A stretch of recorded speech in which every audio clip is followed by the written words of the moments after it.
All aboard for our 2015 Ladies Retreat in Frisco, Texas.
To fulfill responsibilities. Now I know I may look like I've never skipped a meal, but I have skipped a meal. Are you ever late because of overlapping responsibilities? Do you travel over the speed limit when you're not in a hurry? Do you feel torn between family and responsibility? Do you drink coffee or caffeine to keep yourself awake? Do you get sick easily? Do you fight irritability?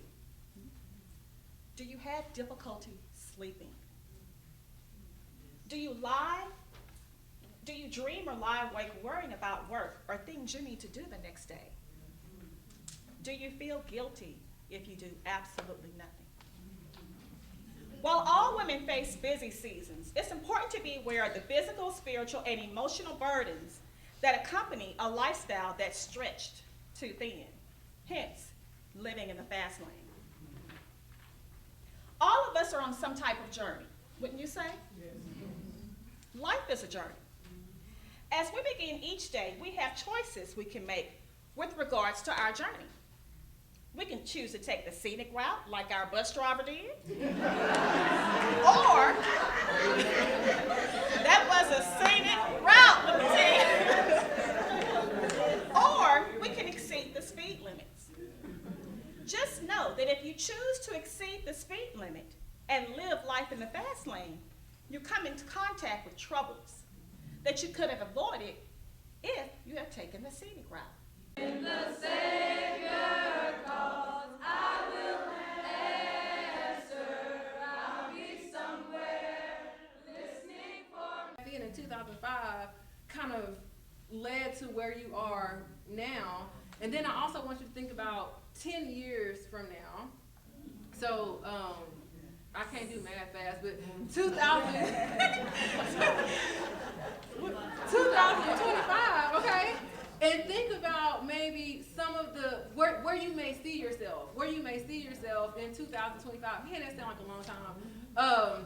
And what you're doing right now is setting yourself up to get where you want to go 10 years from now. So just kind of think about that as we kind of talk about this a little bit. The sister Williams, I think, right? She did an awesome job about living in the fast lane, and she just really hit on so many of the things that I was going to talk about as well. But what does living in the fast lane mean? You know, she told us about that, and she talked about how, it leads to, stress and anxiety and worry and, just different things like that when we don't know how to slow down. So living in the fast lane, in my mind when I kind of thought about this, it's like when your life is kind of seen as an existence based on your instincts, okay? And so what I mean by that is whenever we're living in a fast lane, we're always responsive. We're always responding to something. We're not really planning things out.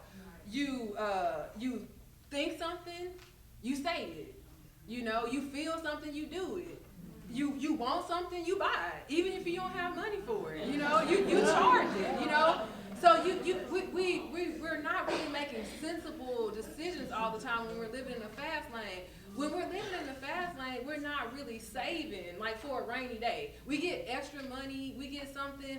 That's something that we go buy. We just buy something extra because we have extra money, as opposed to saving it for that day that we not gonna have no money. And so living in the fast lane kind of leads to debt. It leads to worry. It leads to, you know, just kind of you having to a lot of times make up for some of the things that you did not plan for. Okay. I'm on the program to sing a song, so you can sing a song. Okay, all right. We had a good time so far. And I have learned a lot in just that little bitty time both you ladies spoke. Slow down, take your time, see what's around you.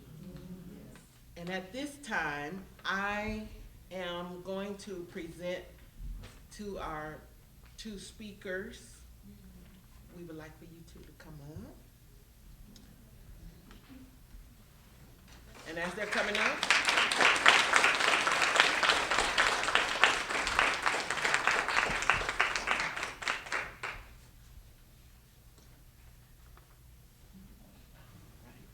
on behalf of the ladies of Sugarland Church of Christ, we'd like to present this appreciation token of love for you guys. And thank you so much.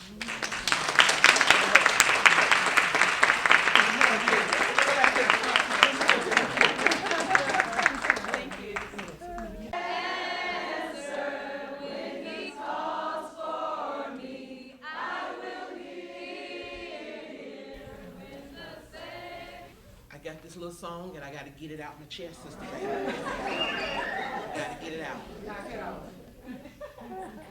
If you're happy and you know it, clap your hands. If you're happy and you know it, then you praise the show. If you're happy and you know it, clap your hands. If you're glad you came to retreat, say, oh yeah. Oh yeah. If you're glad you came to retreat, say, oh yeah. Oh yeah. If you're glad you came to retreat, if you're glad you came to retreat, if you're glad you came to retreat, say, oh yeah. Oh yeah. When he calls for me, I will be here. When the same Different groups, so you don't have to move so much. So this is group one up here. Janice Rowe would be the last on this side. This is group two, group three, and then group four. And what you're supposed to do is we're going to give you about 10 minutes to come up with things that you have in common with your group members. And so whoever comes up with the most things in common, that's going to be the group that wins, okay? There's no prizes, but you're gonna win. Bragging rights, okay? Okay, and so you're gonna have to elect one person to be the group leader to let us know, and then they're gonna introduce everybody in the group as well after you finish. I will be here when the Savior calls. I will I first want to thank you so much for having me. I don't know, I have not been anywhere this year because it's just been one of those years. And so I was really hoping nobody would ask me to speak. But you know, you have a plan and God unplanned your plan. And when Margie called and asked me about speaking, and when she told me what the subject was, I almost laughed because I said, how would they know that that's where God needs to take me this year? How did they know that? And I have found out one thing from the little speaking I've done, that whenever you're called to do something, it's seldom about what you need, you think it is, but it's also about what your speaker needs. And so God, because he is who he is, looked at what you need as a spiritual family and also what I needed. So I just thank you for the opportunity to be here. Also thank you for making it easy for me to get here. You stopped in my neighborhood picked me up. And can you see why I didn't want to drive to North Dallas when you got in that traffic? But I thank you very much. I have 3 children, 3 adult children, and if you have children, you know they're all different. I have the drama queen. She's already called me 2 or 3 times since I've been here with the drama, and she's the one who'll say, Mom, yesterday was Mother's Day? Why didn't somebody tell me? I'll get your gift next week. And then I've got that oldest son, God bless him, boy, he'll be at 2 o'clock in the morning at Walmart trying to find a birthday present. And he'll bring it, he'll leave it in the house and still have the key. And then I have a 3rd child that lives about 15 minutes from here, Kendall. And Kendall kind of studies me all year. And he'll say, Mom, I heard you complaining about your feet, so I got you something to rub on your feet. Here's a foot bath. But he knew that I enjoyed reading a certain author, Barbara Johnson, so he began to give me her books. And one of the first ones he gave me was called Mama, Get the Hammer, There's a Fly on Daddy's Head. And you know, I thought, some of us in our impatience, we do drastic things to solve matters that are not quite so drastic. And then the other one said, where does a mother go to resign? You know, I guess sometimes we just get tired and worn out, but we don't want to take permanent solutions to problems that might be temporary. But I tell you the one that he gave me last, and that's the one that I'm kind of living with now, and it's called Leaking Laughs Between Pampers and Depends. Now, I don't have to tell you on what end of that spectrum I'm closest to. But now you laugh, but you're leaking laughs between Pampers and Depends too. So God has us all in a holding pattern, doesn't he? He has us waiting on him to do something in our lives. But anyway, the lady that wrote that book, Barbara Johnson, she said she knew that 500,000 mothers had lost a son in the Vietnam War. And she said, I was one of those mothers. And she said she waited 5 years for God to heal her broken heart. And after 5 years, she said, did you know that 1 out of every 800 families has a child killed by a drunken driver? And she said, I was one of those mothers. And she waited 5 more years in God's waiting room to heal that hurt. But she said her greatest hurt was when her 3rd son declared himself homosexual and denounced his family, his God, his church. Stayed gone for 10 years. And 10 years she waited for her son to come home. And then she said, but you know what I came to realize? That we can gather up all the bad stuff in our lives and we can hold that to our bosoms, or we can gather the flowers. And she said, this is one thing I've learned. Life's not what you want, but it's all you've got. Exactly. And pain is inevitable, but misery is optional. So she said, I just decided to stick a feather in my hat, a geranium, she said, and be happy. And I guess, you know, sometimes when things are going pretty good, that sounds all right to you, all those cute little titles. But when you're really living in the throes of life, all the peppy speakers and all the cute titles and all the fancy songs and movies just sometimes throw you deeper into the depression that you have. Some women, I've learned, don't get to come to these kind of events. They're waiting. Some of them are waiting for the children to come home from last night. Some of them are waiting for their husbands and their fathers to get out of jail. Some of them are waiting for their physical and emotional abuse to end. I know there are women who don't come to retreats in our city because the bruise on the eye hasn't healed. And they don't want you to see it. They don't want you to know it. It hasn't faded enough for them to come. Some of them had their joy stolen from them, being grandma, great-grandma. We found in my husband's school when he was a principal, there were great-grandmothers raising 5-year-old children. Everybody's in a waiting room. It's not new, though. You remember Abraham? He waited. God made him a promise, and he had to wait years before the promise was fulfilled. You remember Sarah, don't you? Talked about her last night. God made a promise, and she tried to help God out. he wasn't working fast enough for her. You remember Joseph? Joseph waited in a pit to be rescued. A pit his own brothers put him in. And they say that he was probably about 14 years old when he was sold into slavery. And probably in his 30s before he was delivered and became the ruler over Egypt. God placed him in a waiting room. And you know, God doesn't operate any differently in the 21st century. Oh, I'm sure you're in your waiting room somewhere this afternoon. And if you're not, be glad that you're not. But look around because your sister probably is. And I tell you, this was my year to wait. My husband, who's never been sick a day in his life, other than just a cold or something not too serious, had 4 shoulder surgeries, 1 shoulder replacement, then had a hip replacement, and everything they put in him was contaminated. He got the most severe infection you could have, and he spent 85 days in the hospital. I'm familiar with waiting rooms. And after he got out of the hospital and they sent him to rehab, he had a heart attack at the rehab center. And that required triple bypass open heart surgery. This has all happened since June. And so when I say I know a little bit about waiting rooms, God has placed me in one this year. My mother, I was just talking with Sister Beaty about Alzheimer's and dementia. My mother, wonderful mother, just as I'm sure yours was, going through the terrible disease of dementia and Alzheimer's. And we did what every other family does that has this situation. We moved Mom to my house and sister's house, and we brought caregivers in to take care of her. And finally, we began to see we cannot safely take care of Mom.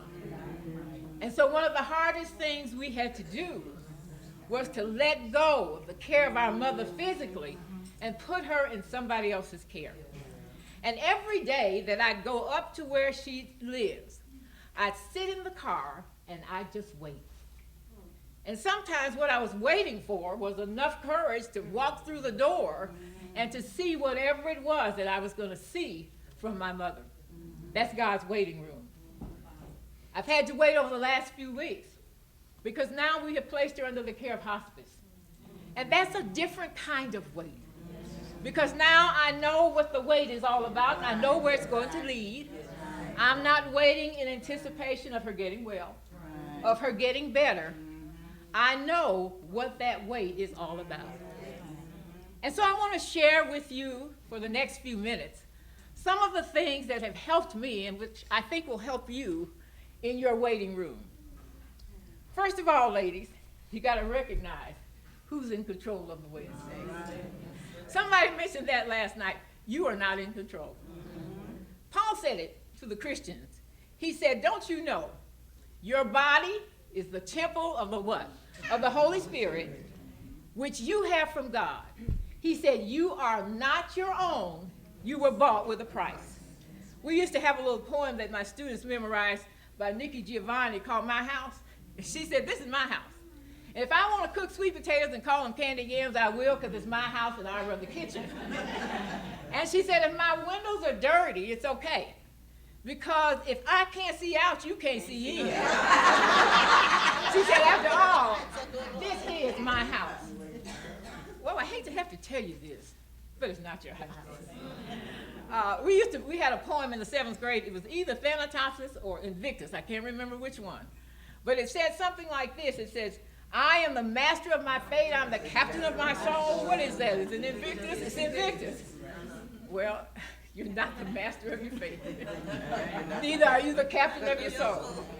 In fact, you gave up the right to call it yours when you decided to put God on and Christ on in baptism. You gave up the right to call it your house and to call it your way. And turned to Satan and denounced his family. She said, Lord, I'm going to nail him to the cross. And she said she took an imaginary cross and a hammer. And she said, I give this child to you. I'm nailing him to the cross. Now she said that might mean that if I wait long enough, he'll come back to you and back to me. She said that might mean that I'll never see my child again. But then she said, whatever, Lord. That's that's where your patience has to take you. It has to take you to the place where you say, Father, the situation may change or it may not, but I know you're going to be doing something in my life. It takes you to the place where you say, I know I can't control that husband, that wayward child, that coworker that doesn't treat me right. Whatever, Lord. I give them to you. And if they change, praise God. And glory to the Father. But if they don't, whatever, Lord. It's about relinquishing. It's about giving up even your rights.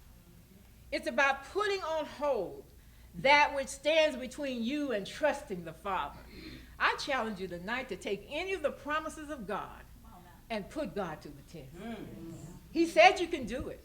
He will never forsake you, and he will never leave you. My anxiety tells me, Phyllis, you're afraid. Oh, but my God tells me, the kingdom of heaven is not about fear. It's about power. Not mine, but his. And it's about love and a strong mind. My anxiety tells me, and my impatience tells me, Phyllis, you're in this battle, in this waiting room all by yourself. But my God tells me, I will never leave you. I'll never forsake you. My impatience tells me, nothing's going right in my life. But my God says, all things work together for good. A lady once told me that God has the whole blueprint. She said, you just got a little piece of it. He sees the whole thing. He can step back and look at it. And it's this little part with that little part. It's the joy. It's the sorrow. It's the disappointment. It's the success. The promise is that I'm working it all out for your good. That's what you need to tell yourself when you're in the waiting room. My anxiety tells me, and I hear this, I say it all the time, Lord, I'm tired. But you know what he said? Don't grow weary. Just keep doing the right thing. And when the time is right, not your time but my time, when the time is right, you'll receive the reward. My spirit tells me that God doesn't love me. But my Father says, I love you so much that I gave up the best thing heaven had to offer for you. And he loved you so much that he went to a cross and paid a price he didn't owe because he loved you. In my weakness and in my anxiety, I say that God must be dead. But God has said, I'm the ever-living God, the ever-living God. I'll never die. I'm everlasting. I'm eternal. That's a promise from God. And God keeps his promise. And let me leave you with this tonight. You know that God is going to continue to allow you to experience whatever it takes to bring you closer to him. Amen. There's a song, I think it's by the Maranatha Singers, and I just heard it recently. And it says, Lord, if you say go, I'll go. If you say wait, I'll wait. If you say step out on the waters, and they say it can't be done, I'll step out on the waters, and I'll come to you. So it's because your ways are higher than mine. And the things that you have proven are tried and true. And if you point me to the fire, I'll just gaze into the flames, and I will look for you. That's the secret to the waiting room. Looking for God. He's there. He's going to allow you to experience whatever it takes to draw you closer to him. And he's going to keep you there, my sister, as long as it takes for him to do in your life what he needs to do in your life. Thank you very much. Thank you.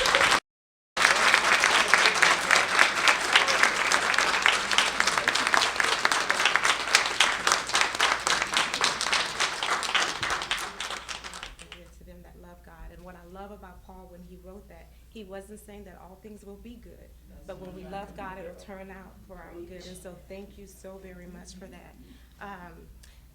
Last night I did not know, I didn't know that I would be presenting. And then last night, I looked at the program and I just shook my head and I said, Sister Beaty, Gotta love it. As you all know, I do not like speaking in front of a big crowd, but when I realized that I will be presenting this gift to Sister Davis, I didn't feel like it was a task, but more so of an honor. And so I am honored to present this gift to Sister Davis, who was my professor at Southwestern. She was my history teacher, and then when Peter and I got married, she was our marriage and family teacher. And what I learned, Sister Davis is like, she's such a phenomenal woman, and she taught us how to survive. And I don't know if you remember this, but there was an assignment that you asked of the class, and it was teaching us how to budget. And Peter and I had just gotten married. We had been married 3 months, and I think the budget was of $10. Do you remember that? And we had to go and buy groceries for with $10, and we really didn't have $10 because we just got married. But we bought spaghetti and sausage, and we served it to, I think, 20 students. And so I think Sister Davis was thinking that maybe we would have 20 kids, but I just want you to know we do not have 20 kids, but we did learn how to survive. And so tonight you taught us again how to survive. And so when I look at you, you embody what it means to survive, and we thank you